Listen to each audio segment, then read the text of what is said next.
1947 সালে দেশটা বিভক্ত হওয়ার পরে 2 বছর পরেই 1948-49 সালের এই ঠিক 23 তারিখেই 23 জুন একটা রাজনৈতিক দলের জন্ম হয়েছিল, আওয়ামী লীগ। এর জন্ম কোনো কাকতালীয় ঘটনা না, এর জন্মটাই হয়েছে এই বাংলাদেশকে পরাধীন করে রাখার জন্য, এবং যার নজরানা তারা দিয়েছে যখন এদেশের জনগণ পূর্ববর্তী সময়ের মতো তাদের বিরুদ্ধে অবস্থান নিয়েছে। তারা যাদের আধিপত্যকে এই বাংলাদেশে প্রতিষ্ঠা করার জন্য চেষ্টা করেছিল, সেই আধিপত্যবাদীদের কাছে গিয়েই আবার তারা আশ্রয় গ্রহণ করেছে। বাংলাদেশের নেচার এবং ফিচার যদি 1000 বছরের ইতিহাস আপনারা দেখেন, আপনারা দেখবেন এই অঞ্চলে মৌর্যরা যখন শাসন করত, এরপরে এই অঞ্চলে ধারাবাহিকভাবে পালদের শাসন এসেছিল, গুপ্তদের শাসন এসেছিল, সেনদের শাসন এসেছিল, মুসলিম সালতানাত এখানে প্রতিষ্ঠিত হয়েছিল, স্বাধীন সুলতানি আমল ছিল। প্রায় 600 বছর ধরে মুসলমানরা যখন এখানে শাসন করেছিল, হিন্দু, মুসলিম, বৌদ্ধ, খ্রিস্টান কাঁধে কাঁধ মিলিয়ে সাম্প্রদায়িক সম্প্রীতির সাথে এই অঞ্চলে মুসলমানরা বসবাস করেছিল। এই সাম্প্রদায়িক সম্প্রীতি রক্ষার কারণে এই অঞ্চলে মুসলমানরা হাজার হাজার বছর, শত শত বছর শাসন করার পরেও এই অঞ্চলে আপনারা খেয়াল করবেন হিন্দুদের সাথে মুসলমানদের দাঙ্গা হতো না। 30% মুসলমান 70% হিন্দুকে নিয়ন্ত্রণ করত, নেতৃত্ব প্রদান করত, তাতে হিন্দু ও মুসলিমরা সন্তুষ্ট ছিল। হায়দ্রাবাদ নগরী 82,000 বর্গ মাইলের বিশাল এরিয়া, মাত্র 12% মুসলমান 80% হিন্দুকে নিয়ন্ত্রণ করত, নেতৃত্ব দিয়েছিল শত শত বছর ধরে হিন্দুদের, তাতে কোনো কথা ছিল না। এই অঞ্চলে প্রথম ইস্ট ইন্ডিয়া কোম্পানি যখন তাদের বাণিজ্য প্রসার করার জন্য এসেছিল, 1634 সালে এখানে এসে প্রথম কুটির স্থাপন করলো কাশিম বাজারে। এরপর থেকেই শুরুতেই কাশিম বাজারে তারা যে কয়জন কর্মচারী নিয়োগ দিয়েছিল, তার সকল কর্মচারী তারা হিন্দু নিয়োগ দিয়েছিল, যার ফলশ্রুতিতে এখানে ইঙ্গ হিন্দু একটা মৈত্রী তারা গড়ে তুলেছিল। এরপর ধারাবাহিকভাবে হিন্দুদেরকে মুসলমানদের বিরুদ্ধে খেপিয়ে তোলে, মুসলমানদের শাসন ব্যবস্থার বিরুদ্ধে অনাস্থা নিয়ে এসে তিলে তিলে একটি বিভাজনের রাজনীতি এই অঞ্চলে ব্রিটিশরা করেছিল, যার ফলশ্রুতিতে হিন্দুরা বিভিন্ন সময়ে বিদ্রোহ করেছিল, যাতে রসদ সরবরাহ করা, অর্থ দেয়া এবং পেছন দিক থেকে বুদ্ধি পরামর্শ দেওয়ার কার্যক্রমগুলো পরিচালনা করেছিল এই অঞ্চলে এই ব্রিটিশরা আসার পর থেকেই। এর ধারাবাহিকতা সর্বশেষ শেষ হয় 1757 সালে, কিন্তু তাও শেষ হয় না। 1757 সালের পরেও যখন মীর কাসেম বুঝতে পেরেছিল আমরা পরাধীন হয়ে যাচ্ছি, এরপরেও তিনি বিদ্রোহ করেছিলেন, কিন্তু তার নিকটাত্মীয়, তার আশেপাশের মানুষেরাই তাকে পরাধীন করার জন্য সবচেয়ে কার্যকর ভূমিকা রেখেছিল। 1757 সালে এই অঞ্চলকে স্থায়ীভাবে যে কয়জন মানুষের ব্যক্তিগত স্বার্থসিদ্ধির জন্য মির্জাফর, যিনি ক্ষমতার মোহে মোহান্বিত হয়ে, মহাবিষ্ট হয়ে এই জাতিকে চিরস্থায়ীভাবে পর্যুদস্ত করেছিলেন, এবং তার পরবর্তী ইম্প্যাক্টটা এই সোসাইটিতে এত করুণ হয়েছিল, লক্ষ কোটি মানুষ যেখানে জীবন দিতে বাধ্য হয়েছিল। এখানে মূল ইস্যুটা ছিল মির্জাফর, ঘসেটি বেগম, উর্মিচাঁদ, রায়দুল্লভ।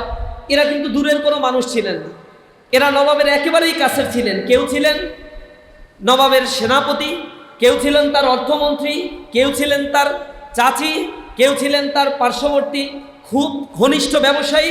এই মানুষগুলোই পরবর্তীতে নবাব সিরাজউদ্দৌলাকে মিসগাইড করেছিল এবং বিপদের মুখে তাকে ফেলে দিয়ে ইংরেজদের পক্ষাবলম্বন করেছিল, শুধুমাত্র ক্ষমতার মসনদে যাওয়ার জন্য।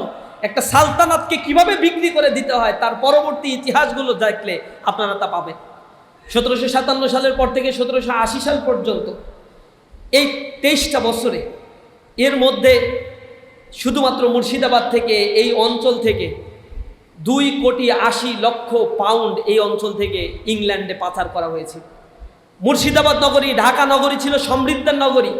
এই নগরী থেকে, শুধু মুর্শিদাবাদের রাজকোষাগার থেকে 1 বছরে 15 লক্ষ পাউন্ড পাচার করা হয়েছিল।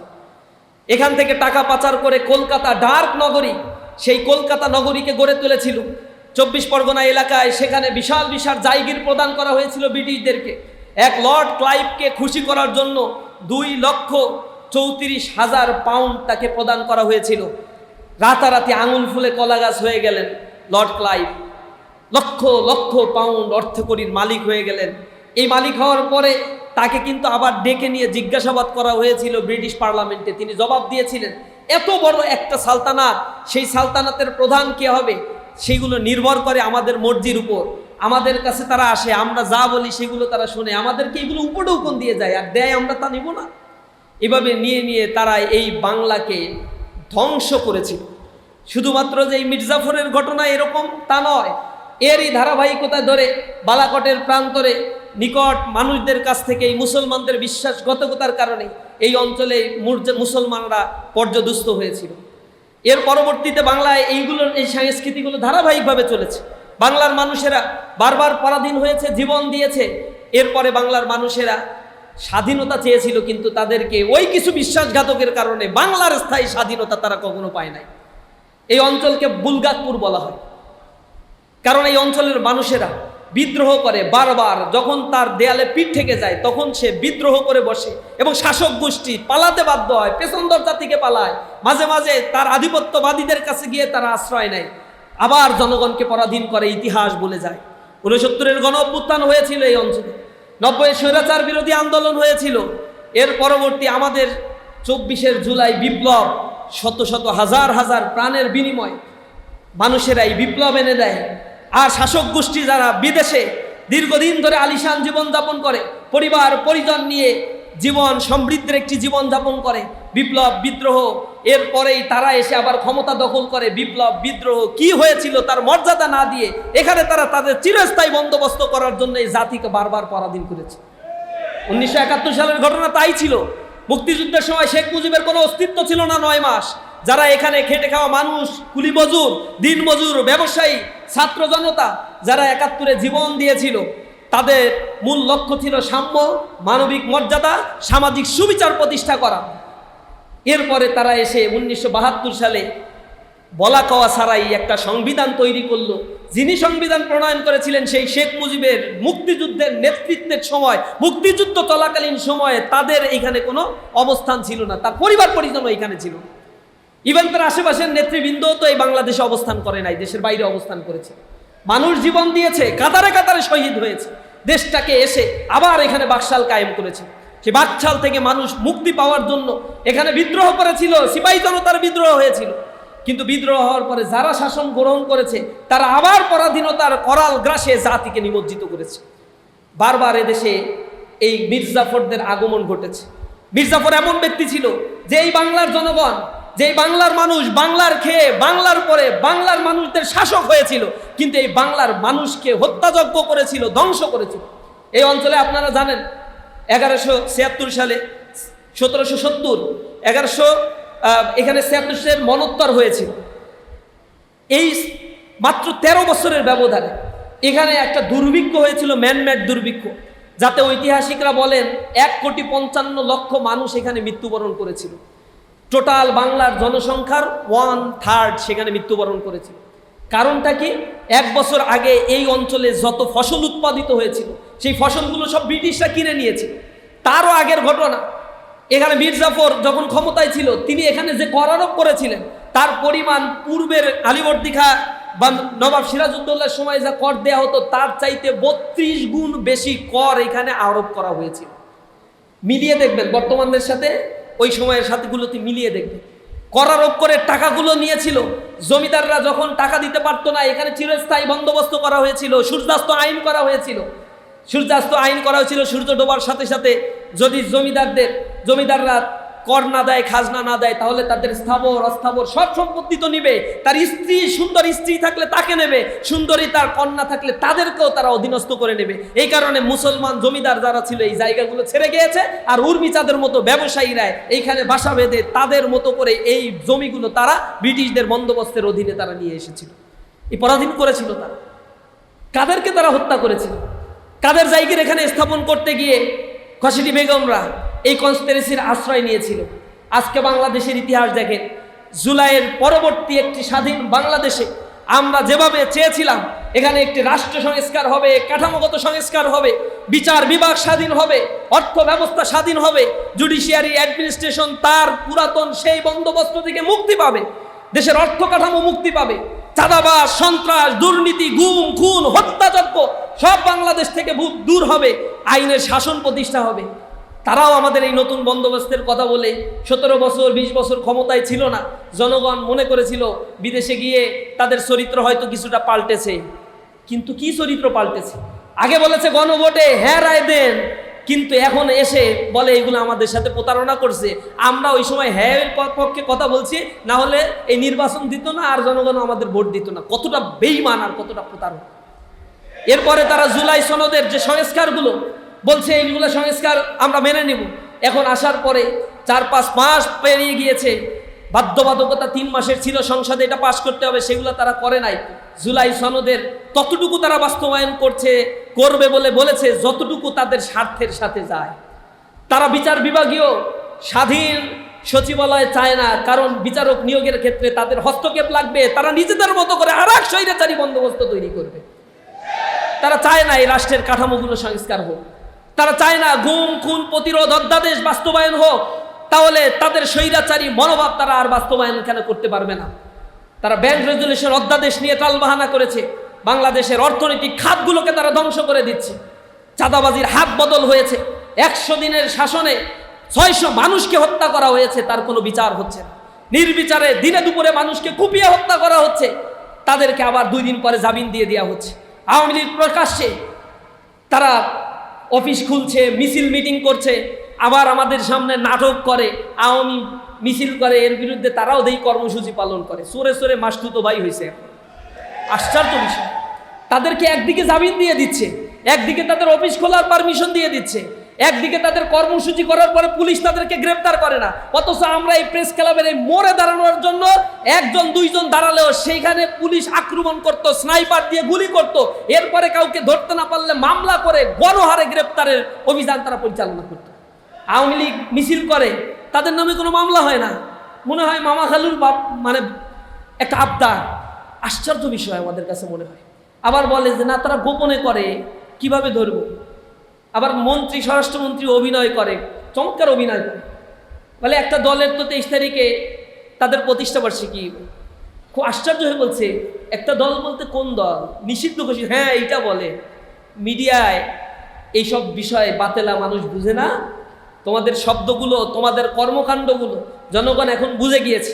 এর আগেও ক্ষমতায় থাকাকালীন সময়ে এই দেশকে তারা দুর্নীতিতে চ্যাম্পিয়ন করেছিল, এই দেশকে তারা করদ রাজ্যে পরিণত করার জন্য কনস্পিরেসি করেছিল। আজকেও আমরা দেখতে পাচ্ছি কার ইন্ধনে, কার সাথে মুসলেখা দিয়ে এসে এই বাংলাদেশকে আবার নতুন বন্দোবস্তের যে সূচনা আমরা চেয়েছিলাম তা থেকে এই বাংলাদেশকে অন্য একটি খাতের দিকে নিয়ে যাওয়ার জন্য কারা চেষ্টা করছে, কিভাবে চেষ্টা করছে।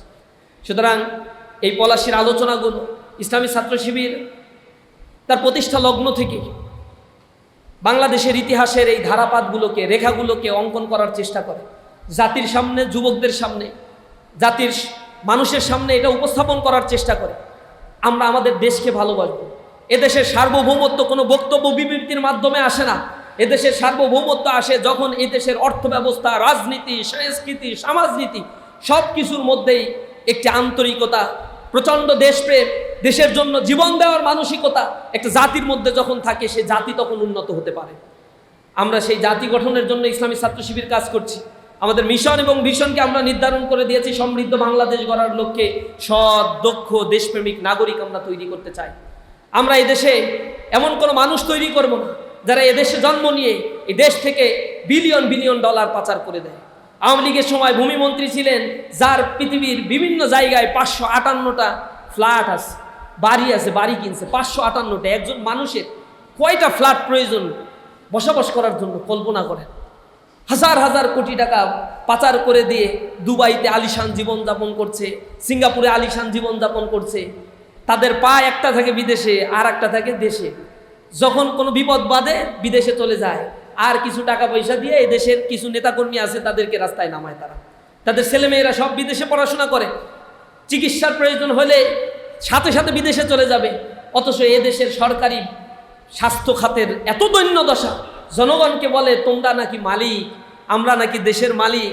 আর এই মালিকদের সাথে যে আচরণগুলো করে এই দেশের প্রজারা, গণপ্রজাতন্ত্রী বাংলাদেশের সরকার, এই প্রজারা এ দেশের মালিকের সাথে যে আচরণ করে, এই দেখলে পূর্ববর্তী যারা রাজা রাজারা ছিল তারা হাসে আসলে, যে কপাল ভালো, এই প্রজা আর রাজার সংজ্ঞাটা আমাদের সময় এমন ছিল না, আমরা নাকি দেশের মালিক।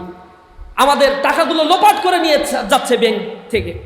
প্রতিকার চাইতে গেলে আমাদেরকে আবার জল কামান মারে, আমাদেরকে আবার বের করে দেয়, বলে জামাত আর শিবির তোমরাই এসে এখানে প্রতিবাদ করতেছো।